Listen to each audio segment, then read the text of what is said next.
Welcome to another episode on Hospitality Insider on Koni TV. I'm Koni Kim, and I'm here. The featured guest today is Mike Marshall at Marshal Hotels and Resorts. And we're going to talk about how he operates his management company. Hi, Mike. Hi. Thank you for joining us today. It's my pleasure. Yeah. And tell us about your Marshal Hotels and Resorts. We are a third-party hotel management company based in Salisbury, Maryland. We currently operate about 50 hotels, all for different ownership groups. Our main focus is really making money for owners in their real estate ventures. So in essence, we're a real estate advisor. I mean, our job is to create asset value in the real estate. We just happen to specialize in hotels. So what we do is we manage the hotels. I mean, we do everything from paying the bills to doing the monthly profit and loss statements. I mean, most of our owners don't even step foot in their hotels. Oh, okay. So really, it's an investment. And our ideal owner is someone who probably owns some apartment buildings, some retail space, some offices, and then they diversify their holdings with hotels. Yes. And because they're not in the hotel business, they hire us to take care of things for them. So you do also hiring and firing and everything, all that? Everything. Again, most of our owners don't even step foot in their hotels, okay. which actually is a shame, because I wish more of them would. Yes. So they could see when I say, hey, I need our drapes replaced, yes. Look at how they Right, look. yes. And they would understand it. Exactly. Yeah. So you work with a lot of different kind of brands, from selected service to the full service. There's a whole portfolio that you work. I mean, what is the secret of making every one of them success? Well, it comes down to guest service. And really what we train our people to do more than anything else is, if you're not supporting a guest, you need to be supporting someone who is supporting a guest. So right. Word of mouth is still, even in this internet age, that's right, is still the best advertising tool that we can have in a hotel. Right. And we've got to, even if our product is subpar, if we offer superior guest service, yes, we're still going to retain that guest. Yeah, you're right. So, I mean, all your owners at the end of the day, that they want a return on their investment, right? Absolutely. So what is your secret of maximizing their return on investment? Well, it comes to revenue, number one. I mean, the more revenue we drive, the better we do in our marketplace, the better we're going to be on the revenue front. Sure, we're going to, I mean, our job is to control costs. Right. I mean, if you're a management company and you can't control costs, you shouldn't be in the business. Right. You got to drive the revenue first, and then you work your margins from there. Right.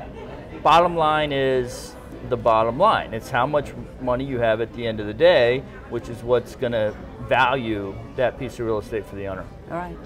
So, I mean, when you see a lot of hotels that lose their flag, and then they don't know why they lost their flag, and then maybe in desperation, maybe they come searching for some company like you.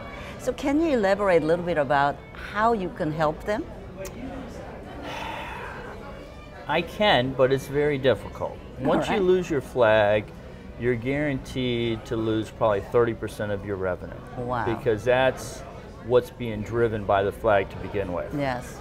Even if you go from one brand to a lower brand, yes, that number's virtually the same. Right. If you go from one of the better brands to a lower brand, that number might be 40% or 50%. Wow, that is that dramatic. It is that dramatic, because you've established yourself in a marketplace as a top brand, and people are used to going to you. Yes. Whether it's they're going to you for their points, or just because they know your brand. Yes. You lose that brand, you've got to reinvent yourself. Exactly. Exactly. And it's tough to reinvent yourself when you've got all of that brand stuff in your building. Yeah. That's right. You have to take it all out and get a new brand in. Right. And that's going to cost a lot more money. It costs a lot more money to rebrand than it does to remain with your old brand. Right. if you have that option. Yeah. And that's what people don't understand. So what is your advice? You know, when I know that I'm in danger of losing a brand, what is your advice? What to do? My advice is to work out a plan with the brand, Yes. which is going to involve money. Yes. If you don't have the money, sell the hotel Okay. while it still has some upside. Okay. Because the new buyer coming in will probably have enough money to keep the brand. Or maybe hire some company like your management company. And You know what? Hiring my management company isn't going to help save the brand. I mean, No. I can come in, I might be able to get your guest service scores back up. Right, right. But if you've got deficiencies in product, Right. in capital issues, Right. I can't help that. I mean, you're already done. If you don't have enough equity to address your material defaults, Yes. it doesn't help to hire a management Yeah. company. Okay. So the trick is that early finding. Yes. Yeah. And recognizing that early signs, just like any disease, right? Even in our body, you have to find that early symptom. Absolutely. Yes. And once you see that symptom, you need to create a plan. Right. And that plan should cover 3, 6, 9, 12 months. And if you can't get yourself to the end of that plan, Right. get out. Sell a hotel. Yes. So what do you think that Marshal Hotels and Resort can help these people if they come to you in an early stage? If they come to us in an early stage, we can put the plan together. We can negotiate with the franchise company. We can negotiate with the lenders. We have the ability through our track record to show that we can pull people out of their problems. Right.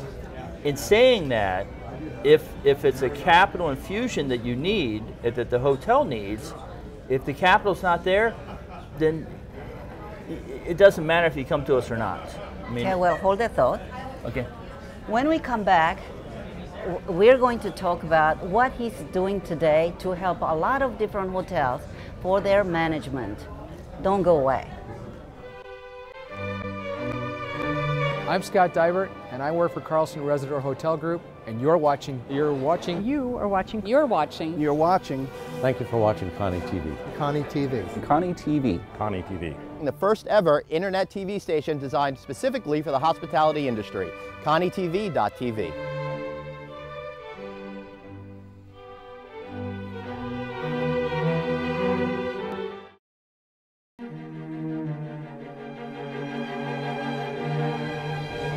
Welcome back at Hospitality Insider with Mike Marshall, President and CEO of Marshal Hotels and Resorts, that he has personally touched and developed over 175 properties in the world. Mike, thank you so much for sharing great stories. And now let's touch base. What is it today that was different than yesterday? And what is you doing to adjust to that or leading it? All right. Today versus even 5 years ago, the way we sell hotels has changed dramatically. Yes. The internet has dramatically increased how rooms are being reserved. I used to talk to my father about this, and my father started the company in 1980. He retired 4 years ago. You know, he would come to staff meetings and say, you know, in the old days, this is what we used to do. And I would cringe because the old days are gone. Yes. Today is right. different. That's right. I mean, even 10 years ago, I mean, today more than 60% of all reservations are made over the internet. Yes. So your presence on how you actually sell your hotel is totally different. Yeah.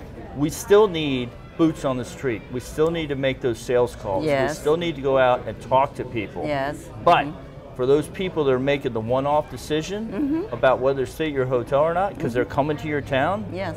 you got to have the presence on the internet. Yeah. So it's Expedias and. Yeah, and the problem with that is Expedia is expensive as hell. Yeah. You know, we don't want to use the OTAs if we can help it. Yes. Yes. Because it costs us a lot of money. Yes. We're Yeah. trying to funnel as many people through as we can to our own sites. Yes. If I have an independent hotel, I actually, if someone comes in and books using Expedia, I give them a card saying, hey, next time call us directly, we'll guarantee you a 10% discount. Oh, yes. Guess what? I just saved 15% Yes. if they do call me. Yes. You know, I also understand that Expedia actually set the rates of a lot of hotels, and you can only charge this. Well, that's a bit of misnomer in that you do set your own rate. They give you some Approval? well, they give you suggestions. Yes. But if you're a brand company, Yeah. you've got to have rate parity. So whatever your bottom line rate is on your home site, that's got to be your bottom line rate on Expedia. Yes. So that's one of the ways the brands are trying to claw back into it. Into that, They started yeah. roomkey.com, which I don't think has been very successful as of yet because it hasn't been marketed very well. For the same reason, where they're pushing everybody through the brand site, Right. which is where they make money because they're charging a fee on that as well. Of course.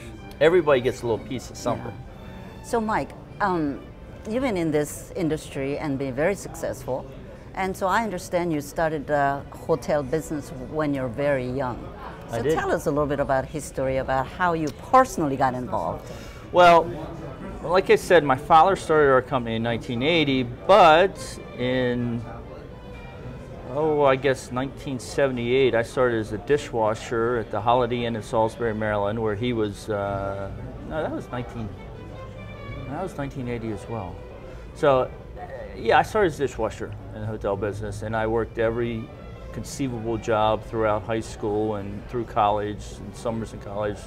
I've cleaned rooms. I've done everything there can be, and so the good thing is, even being the hotel general manager, I can go in front of a guest and talk to them casually, and I can go in front of a Wall Street banker dressed in a suit and tie and talk to them. I mean, I know enough fantastic. about the business. I mean, that is the best way to learn the business, isn't it? And you have done everything, and all these hotel owners that come, that they can talk to you because you can tell what to do with everything. Well, I know the difference between BS and the truth. I mean, I can go in and I can talk to a dishwasher and ask him why he's slow, and he's going to give me an answer. I say, No. that's not the right answer because I've washed dishes. I know it. That's fantastic. That's probably the best way. But why hotel? It's funny. When I went to college, my mother encouraged me to study something else. So I ended up with a liberal arts degree. I went to a small school in Virginia called Washington Lee University, and I was going to be a business major. But the problem with being a business major is you really have to go to class every single day. Yes. I wasn't very good at that. So I switched to history. Yes, okay. And told my mother I'm going to be a history major because I'm going to go to law school. Yes. Yeah, it was a farce too because I got my degree in 4 years. I only had to go to summer school once, but I just wasn't much of a student. In doing all that, every summer I'm working in the hospitality business. And I realized I love doing that. And it's, they say it's in your blood. I mean, whatever. Yes, I mean, it's just, it was just a fit with you. And I was good at it. Yes, good. And it's because I was good at it Yes. that I knew I could probably be successful. Yeah. So I took a job and I interviewed with all the big Hyatt, Hotels, Hilton. yeah. I mean, I interviewed their corporate offices, and they all said, I like you, I like your skills, but why am I going to hire you just to train you for you to go back to work for your father? That's right. I'm like, I didn't consider that. Right. But and I really never considered going to work for my father. Right. So I got a job in Washington, D.C. At the West Park Hotel in Roslyn, Virginia, and started as a management trainee and worked myself up to banquet manager. I mean, I did all the jobs in that hotel as well, and even an acting general manager at a hotel in Leesburg, Virginia, while they were going through some transition. And my father called, and he said, listen, I got to fire the general manager of the Comfort Inn in Salisbury, which I helped build. When I got out of college, I was a carpenter. I mean, I literally pounded a good percentage of the nails in that hotel. which was built in 1986, opened in 87. And he called me and said, listen, I got to fire this general manager. Will you come back and be the general manager of this hotel? And I was a little flabbergasted, but at the same time, I mean, I'm 22 years old. Like, general manager, and I tell you, at the hotel I worked, the West Park, I learned more about how not to manage than I learned about how to manage, because there was a dictator in control of that hotel. And I said, you know what, this is my calling. Sounds great. Hold that thought. Yeah. When we come back, Mike will share what is his future plan and how he's going to make the differences in the leadership of a management in a hotel industry. Don't go away. This is Ken Salyer with Tricus, and I want to thank you for watching. You're watching. Thanks for watching Koni TV. Koni TV. Koni TV. Watch it every day for the latest hospitality news, hospitality trends, or whatever you desire to find out in the hospitality industry. Come join us now at KoniTV.tv.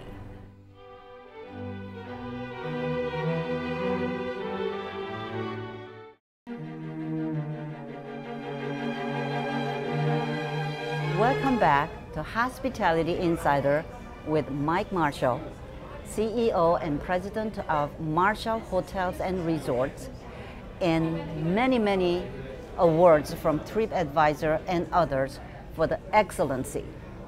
So Mike, thank you so much for sharing all the stories. Now, what is the criteria for them to give you the excellent award that you have done? It all comes down to guest service. I mean, it's one, again, I talked earlier about having the product, which is certainly important. But you can have a product that is tired and worn, but if you give, it starts at the front desk. I mean, if you give excellent guest service, people will overlook the deficiencies in the room. And in the end, they just want to feel like they're getting their money's worth. Of course, They want to feel like they're at home away from home. Yes. And they'll rate you on TripAdvisor accordingly. Okay, so it's all based on the guest putting back their comments to the TripAdvisor. Absolutely. And here's the thing.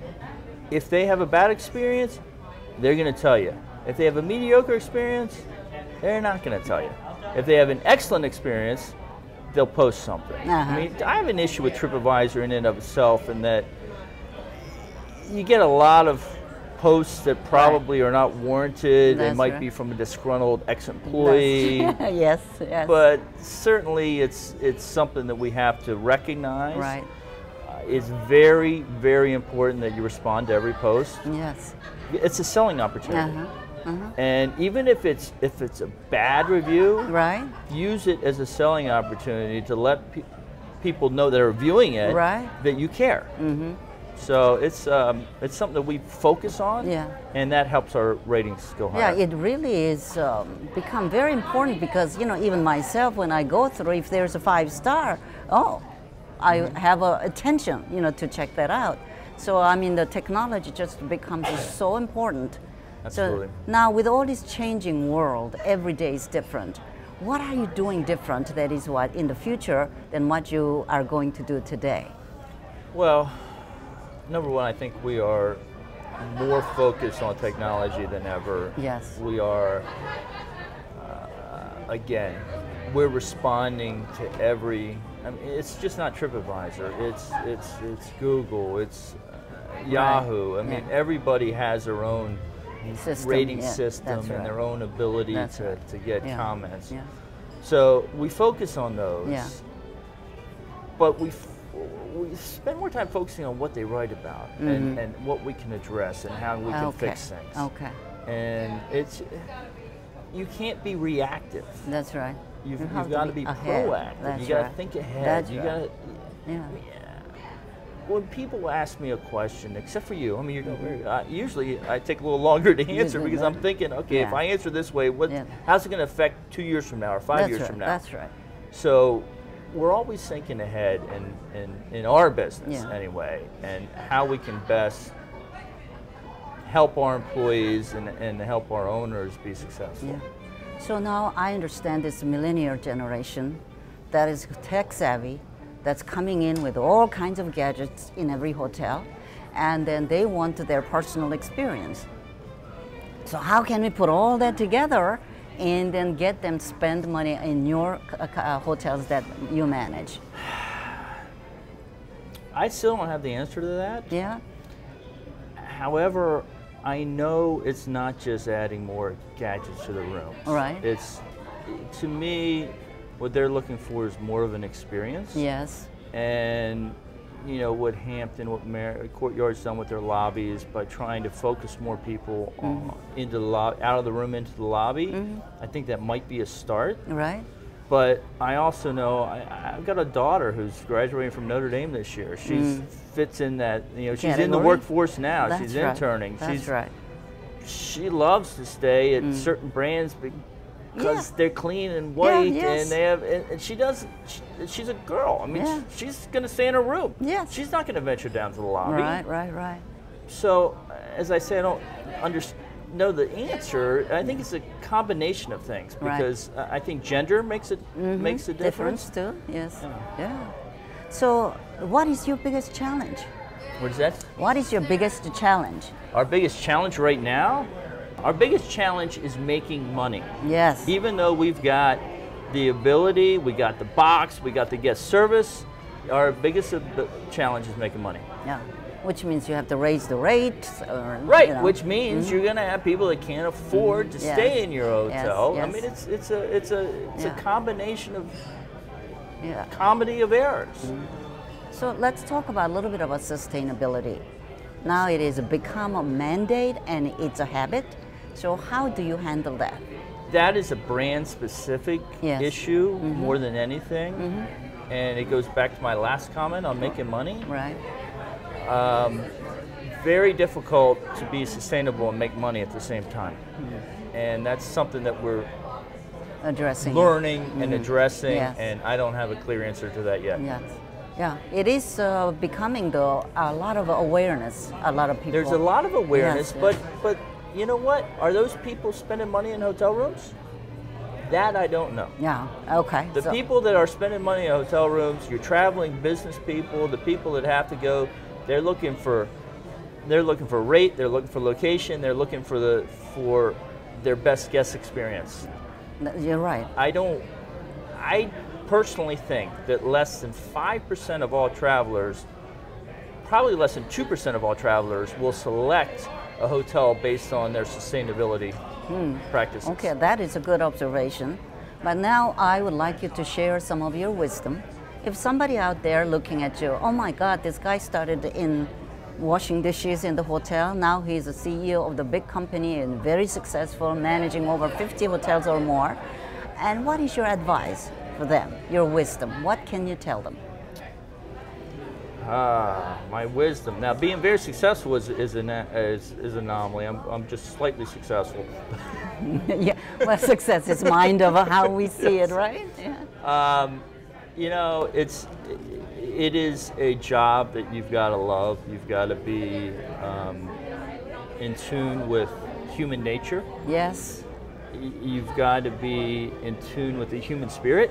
Yes. And you also have to be business savvy. Yeah. I mean, you can start in a hotel, it can be in your blood, it can be everything that you want it to be as a job, but unless you have the push, the personal drive to move ahead, to make money. Yeah, you just gotta keep pushing and keep driving. It's a job I love. I happen to be very good at it, which brings me pleasure. Okay, great. Thank you so much, Mike, having you today and Hospitality Insider. Thank you so much watching Hospitality Insider with Mike Marshall. And if you want to know more about Mike and Marshall Hotels and Resorts, please go to KoniTV.tv. Thank you for watching.